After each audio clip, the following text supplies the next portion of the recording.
Honestly, it's so crazy. We both started our journeys super young. I think we both just knew we were gonna be in like entertainment or some kind of like performers. Just like South Asian parents being so supportive of like their kids being in the arts is rare, but then like actually wanting to do that as a career, they were like still that Asian mentality. Like if you want to do something, go all in. It's a business at the end of the day. Like, and then you have an upcoming collaboration with AliyahsInterlude. Yeah, and I was really thinking about just how like little representation there is for like brown girls, Asian girls, and like South Asians in the fashion space globally, and especially at Fashion Week. And so I was like, we need an anthem.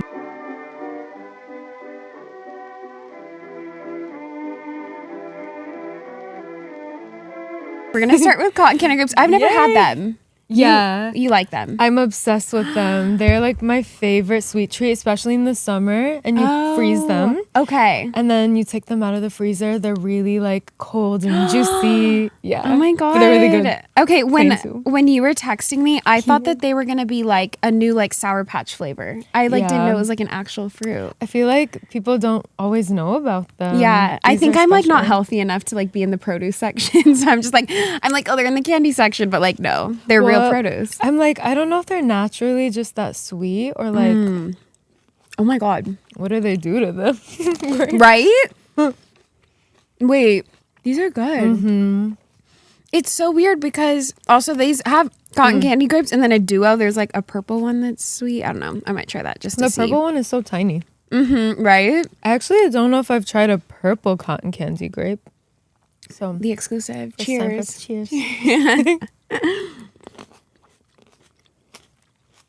These kind of taste like normal purple grapes. Yeah. Okay, the green ones are crazy. I like the green ones. I was so unsure about it because I always think of grapes as sour, but like to be sweet is different. No, it has to have a sweet grape. Right, now we'll try a plantain chip, which I have not tried. You've never had one? I'm so unhealthy. I eat like hot Cheetos. Like that's like the expansion of what I eat. These are like I'm obsessed with plantain chips. Okay. I'm so excited for you to try these. I like eating them plain, but also like growing up, when we would go to India, we would have like our traditional like South Indian meal, which is like a soup with vegetables, and then we would crush these up and put them on top to have a little crunchy. I love when things have a crunch. I got this Bombay mix from World Market. This is like a popular Indian like party snack. Oh, okay. You like put it in a little bowl, and when you're having like people over for dinner or like a party, everybody just kind of like nibbles on it. Okay. I'm telling you when we were texting yesterday that I grew up, the family next to me was from India, and the girl that was my age, her name was Ashwini.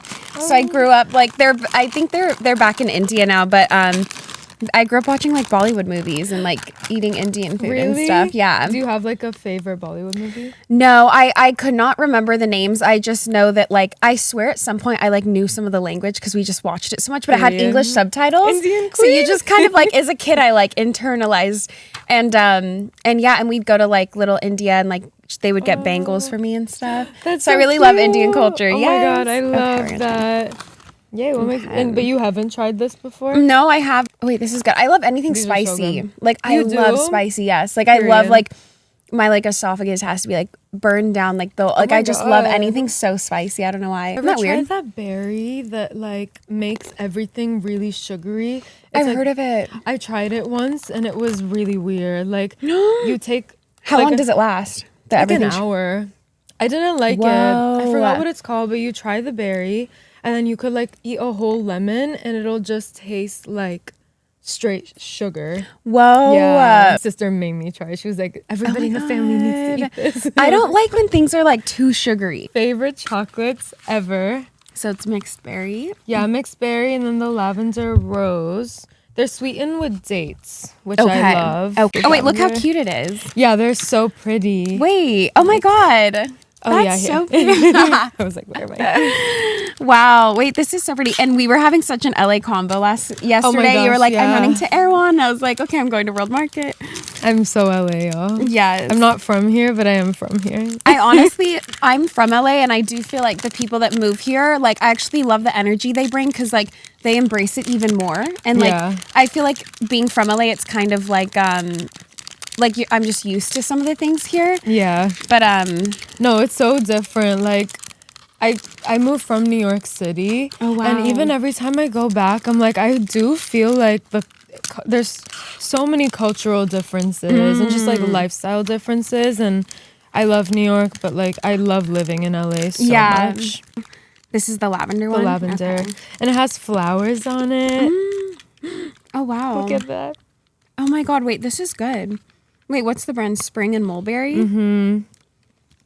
And I think they only sell it at Erewhon because I was looking like online and I couldn't find it anywhere else. It used to be on Amazon, and now I can't find it on there anymore. So I did. It was so expensive on Amazon because I think people like hoard it and then they like ship it out. It was like $30 a bar. I was like, oh my God. Both you and your sister, Lara, from KATSEYE, you're now doing professional music. How did you both get into performing, and how did you both, do you think, like make it so far in an industry where I feel like not even like 1% get to where both of you are, and now it's like 2 siblings have made it that far?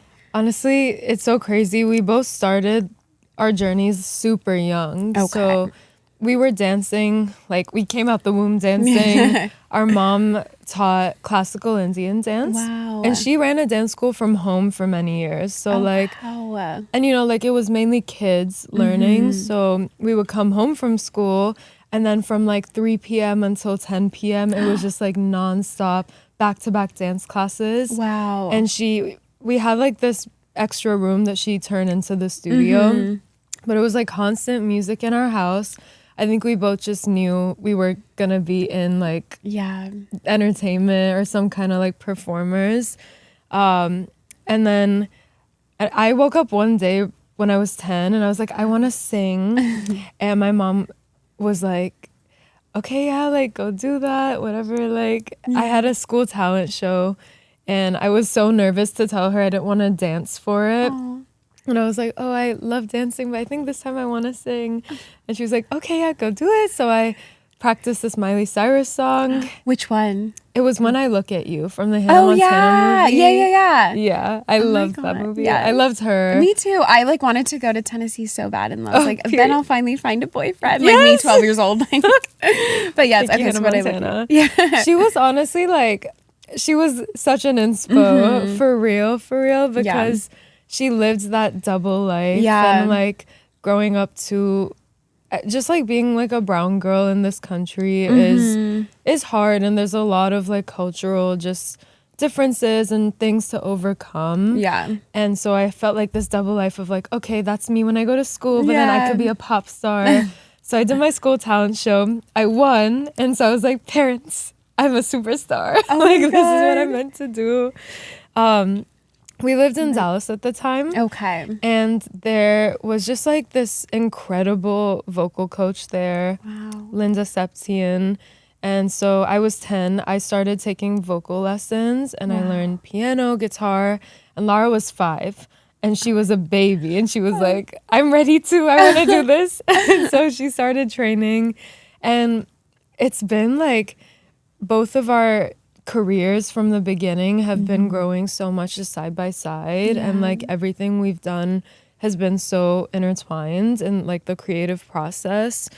I think like going back to your question about how we've been able to do this and like get to where we are even right now, like is really our parents and their support from day one is not very traditional, like especially just like South Asian parents being so supportive of like their kids being in the arts is rare, but then like actually wanting to do that as a career, they were like still that Asian mentality. Like if you want to do something, go all in. You have to, it's a business at the end of the day, like you have to take it seriously. But they were there from the jump, lugging around our guitars and keyboards to like random places to perform. We're so grateful. I saw even like when I was researching for this episode, like your mom at your American Idol audition, which was so cool to see, like you even back then as a kid auditioning. And one of my questions, I'm so curious, as someone who grew up kind of adjacent to the industry and now you're like a professional in it. What have you seen change from back when you were on audition, like on YouTube is like 9 years ago, so almost a decade ago to now? What do you think is different from how an artist had to make it back then versus now? I feel like now there's just, I mean, because of social media, there's such a direct like line of communication between an artist and a fan, and it's unlocked like this really unique relationship that you can have, and like you kind of almost like do things, or at least I feel like I do things, like I really listen to my fans and what they ask for, and like they're kind of like almost like my team, you know? Oh, wow. Like I have an incredible team of people behind me, but then also like we are always like part of the conversations online and being like, okay, well, what kind of things do they want to see? Like even big decision making, like what should I wear? All those things. I feel like 10 years ago, it was so like a product being presented and like tested, and now it's like, no, like it's being developed as the journey unfolds, you know? And I really love that. Like I just love social media so much and being able to talk to fans. Me too. I love how it's kind of like, even for me as a creator on a different scale, like it's so interesting how sometimes you don't really know like what video or something is going to take off, and then you post it and you're like, I thought that was like the not interesting one, but they'll kind of give that feedback immediately, and then you can like adjust your strategy as you go. Yes. Which is really nice to have. And then also just back to like you and your sister, do you think that the fans have connected that you guys are sisters? They have, and I feel like every day more and more people are realizing it. Wow. And I was just in Australia like a couple for New Year's, and I did like a little fan meetup with some of the like core Rhea Raj in Sydney, and like I asked them, I was like, do you all know, you guys know we're sisters? Half of them knew, half of them didn't. Some of them were like, I found you through Lara and KATSEYE. And then some of them were like, I found Lara and KATSEYE through you. And I was like, wait, what? This is so crazy. Like all the worlds are colliding. I feel like people are starting to put two and two together. Yeah. Yes. Because I heard of you when we met, and then I didn't realize that it was the same person until you were reminding me, but we met at like a Grammy party last year. And then when I started seeing your music again, it wasn't until I was like, oh my gosh, that's the same. But I had no idea. Yes, but blonde back then. And I feel like we maybe like at other industry events or something, we crossed paths. But it wasn't until I was like really preparing for this episode that I was like, oh wait, like your sister is also in this girl group. But it's so crazy because like you guys are both bringing like kind of different perspectives to the industry and different approaches. So it's cool to see. And like last thing about that, do you think, would you ever like collaborate with her, or? We want to like trust when the Raj sister project happens, it's gonna be iconic. Oh, it's gonna be crazy. I love that. And then for what you were saying about your mom, and you have a lot of Bollywood influences in your music. Yes. Can you tell me a little bit more about that and the importance of bringing this influence into American pop culture and music, where I kind of feel like so much of the industry is following the same cookie cutter formula. And so it's cool to see someone bringing something new. It's really important. Yeah. I actually just like very recently rewatched this like cult classic Bollywood movies called Devdas. Okay. Wait, where can you watch it? Can you stream it? I think it's on Netflix. Oh, okay. It's like, I think that's where I saw it. I think it's from like 2001 or 2002, but like early 2000s Bollywood movie. And when I tell you like this experience, I haven't seen this movie since I was a baby, like 2 or 3. It opened my eyes up like once again to just how rich our culture is in cinema and music, and just like aesthetically. I pull a lot from like early 2000s Bollywood influences and like movies, and I love that aesthetic so much. But also we need to talk about how like even in Western pop music, a lot of like the artists and what they were doing then pulls from like Indian influences, like whether it's the production or the fashion, everything. Or even like Pussycat Dolls. They have the Ja Rule song. Or Exactly. Oh yeah. Oh my like, gosh. J-Ho. J-Ho, yeah. Oh my Yes. God. We danced to that in a recital. I loved that. And like I grew up listening to a lot of like Timbaland and Pharrell, and even especially Timbaland. Like I feel like there was so many actually like just like Bollywood samples in that music. And so I'm like, okay, we've seen it being done. We've seen it being presented by these like glamorous pop stars. So why not have it be presented by an Indian girl, you know, in the pop space? And I feel like we're at this beautiful point in time right now where there's so much global crossover in pop music, and we're seeing artists like Tyla, or even like just all the K-pop artists and Latin artists that are taking over the like top 100 charts, you know? So I'm like, it's our time. Yeah. And I feel like, it's more like universal now, whereas I'm always fascinated at how like old Hollywood was literally here in like the 20s to the 60s, but I kind of feel like in some ways, even like K-pop, or like even when Squid Games was popular, I'm like, I think the new Hollywood like isn't even always here. Like it's like, we're gonna like study it in 100 years and see that the Marilyn Monroes are coming, not just from LA all the time.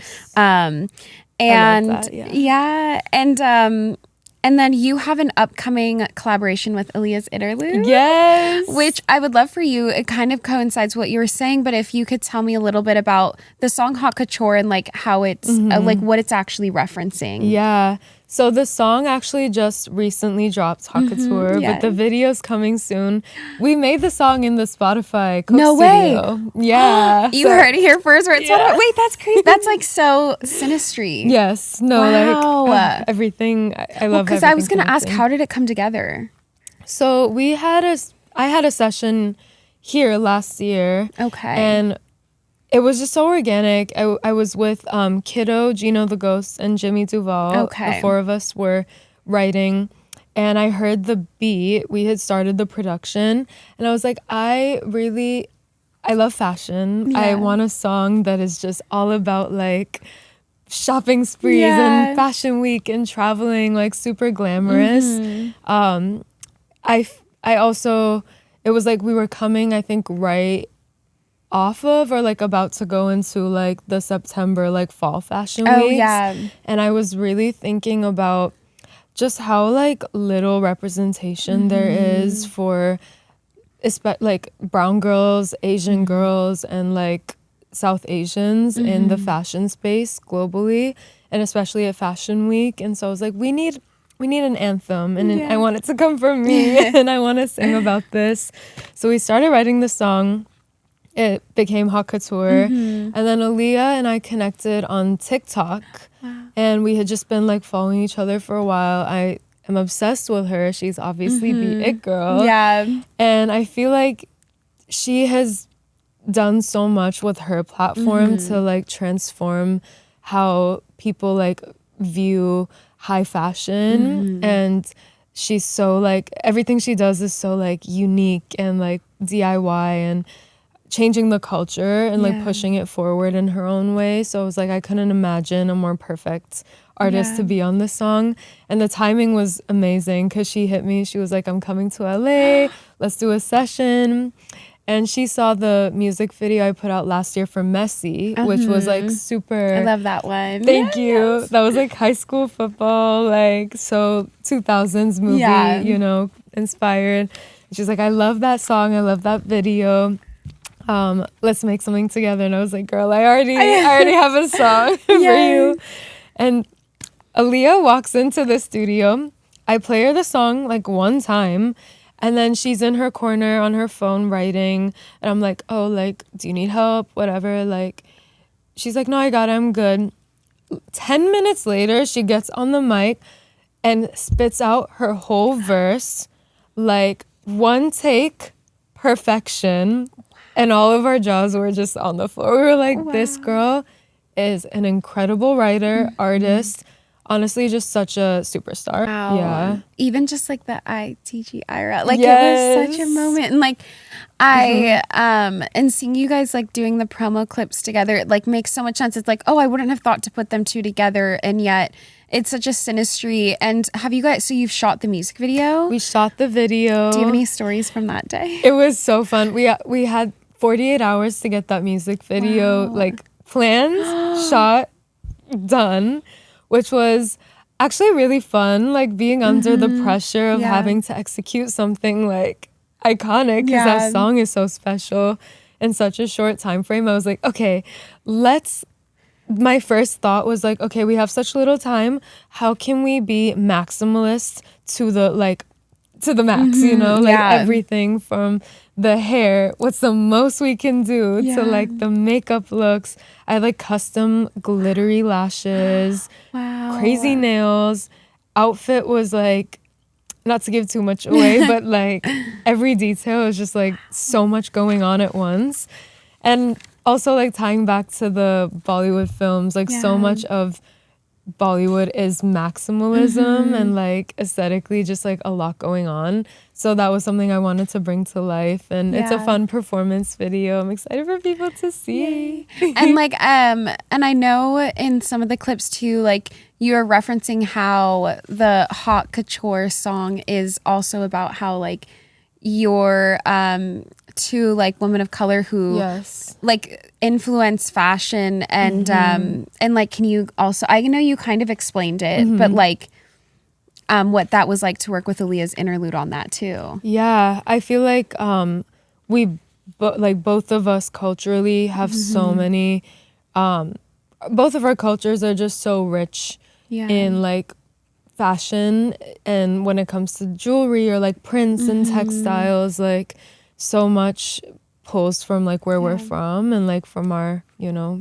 groups of people. So I was like, okay, this will be not just like a moment for us to talk about how we love fashion, but also like spotlight our like cultures and where we come from. And like, I think it's so beautiful, like to see the response that people have had to like those clips. And I was like, I just want to put it out there and be super straightforward about it. Like, y'all know, like this jewelry, like this is like something really meaningful to my people, and like same for her.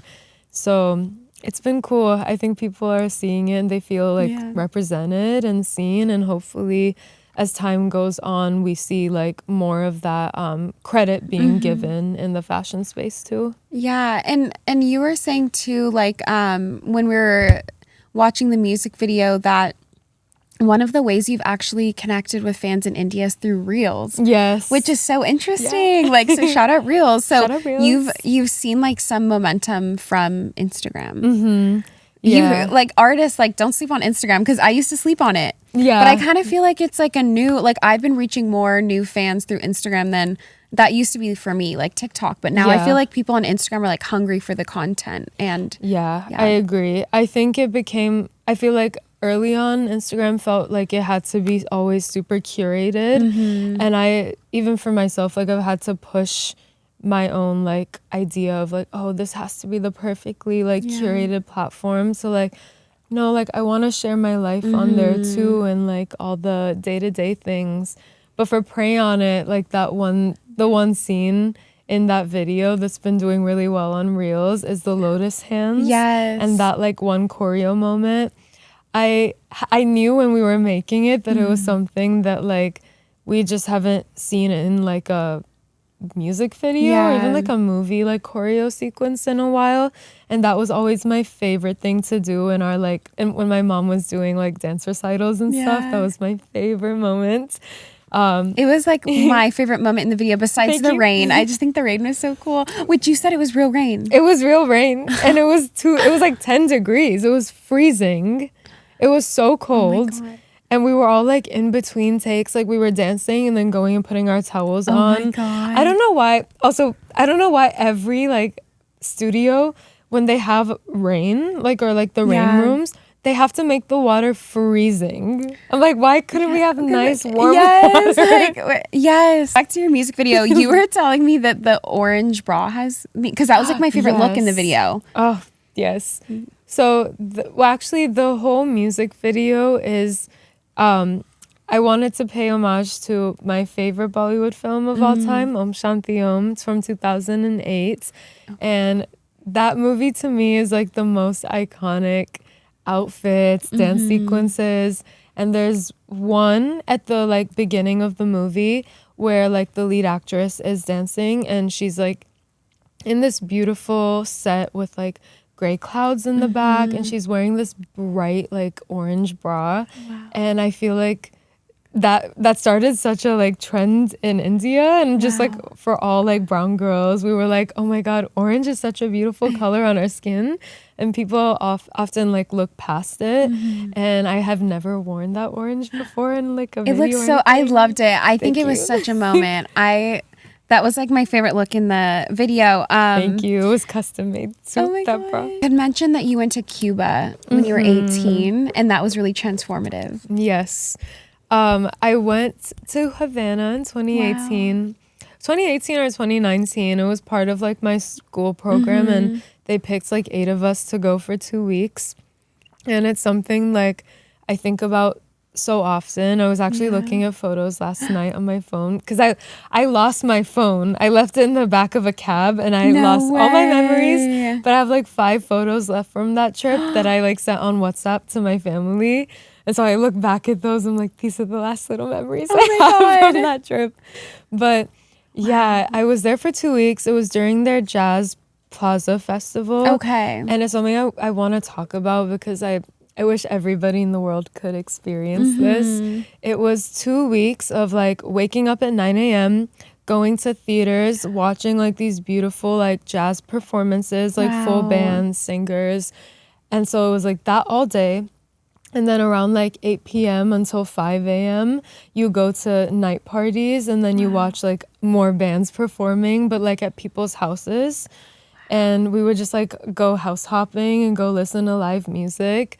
And it was like 24-hour days of just listening to music. And I felt like this just like awakening musically of like, wow, it inspired me to want to also just tap into my culture and my roots more. And like, it made me really proud of like where I come from and wanting to represent that musically. And also everybody dances there. Like I hate going out places and people aren't dancing. And like, that's something that I'm like, traveling the world and seeing the way that people connect to music and dancing, especially there, was so transformative. So another side quest of mine is one day I want to start a club, and everyone's gonna be dancing there. Oh my God, please. Yeah, and listening to music from around the world. Yes.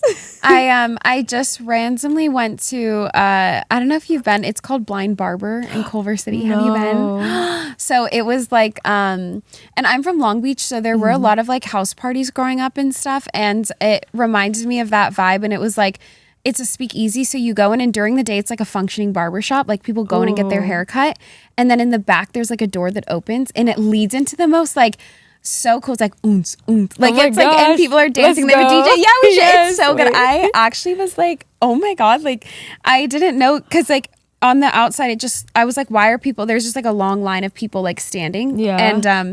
And someone pulled up in like a stretch limousine, and I was like, I haven't seen one of those in forever. And I'm like, wherever they're going, like I'm going. Like that crowd looks like they know how to good time. And it ended up being Blind Barber. And then is 2 more questions. One, is there anything that I didn't ask you that you really feel like you want to get across to either a new audience member who just found you, or also like someone who's been with you and maybe it's something they wouldn't know about you just yet? Ooh.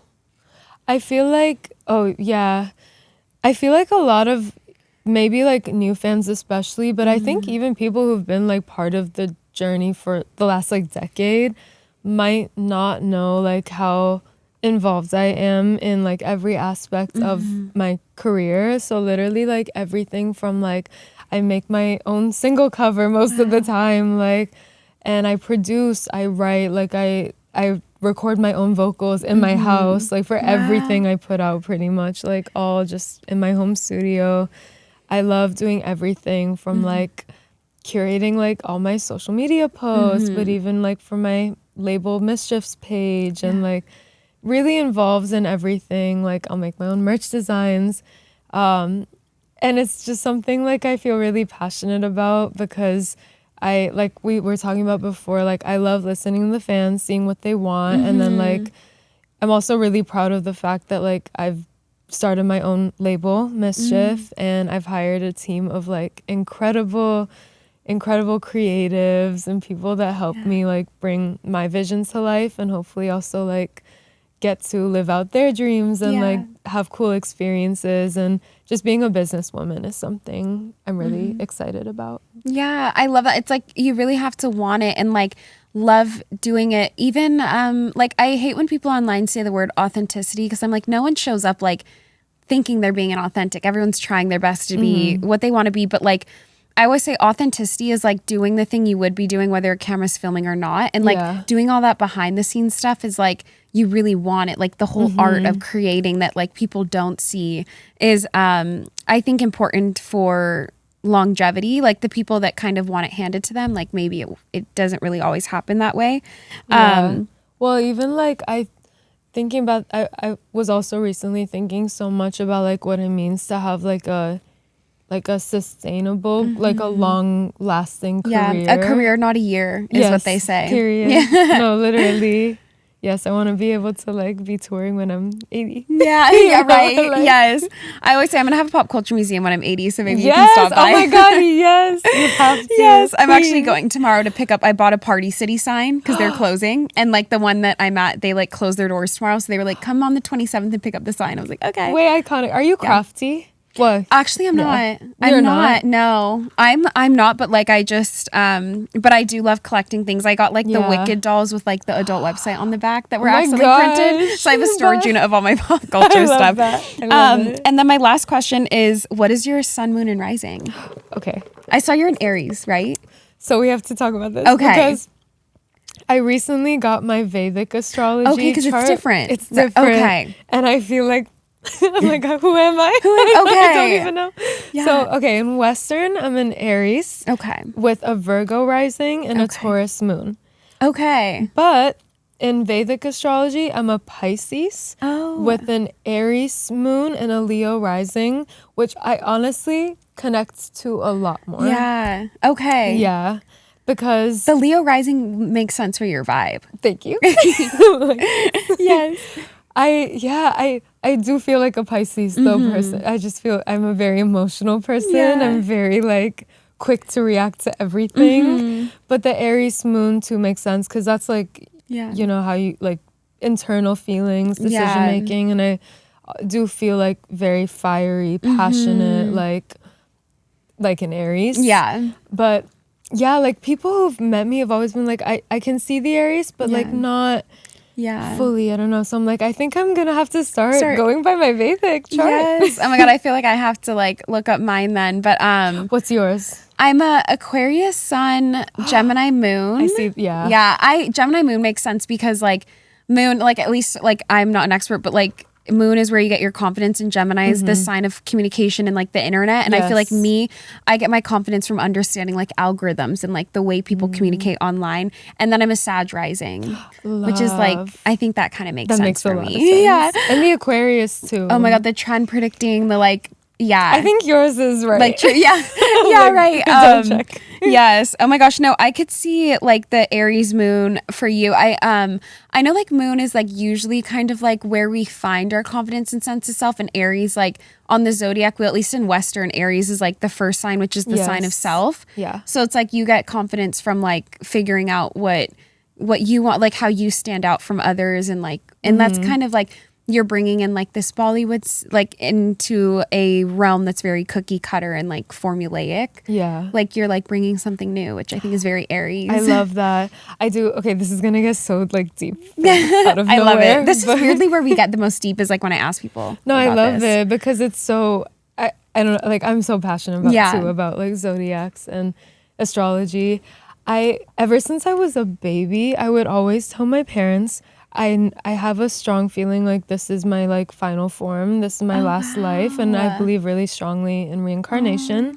But just because I feel like I've connected with my purpose already as an artist, and I feel like it's also just the beginning, and like there's decades and decades and so much more I want to do.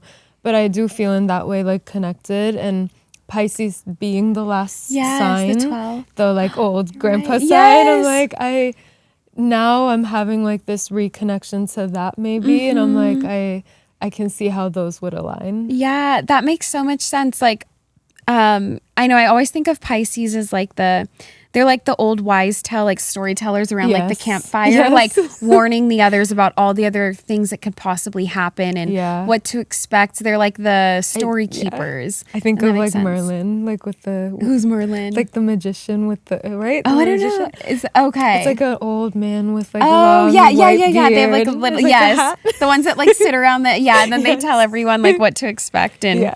warn the others. Well, that was great. Okay, That was so fun. Yeah.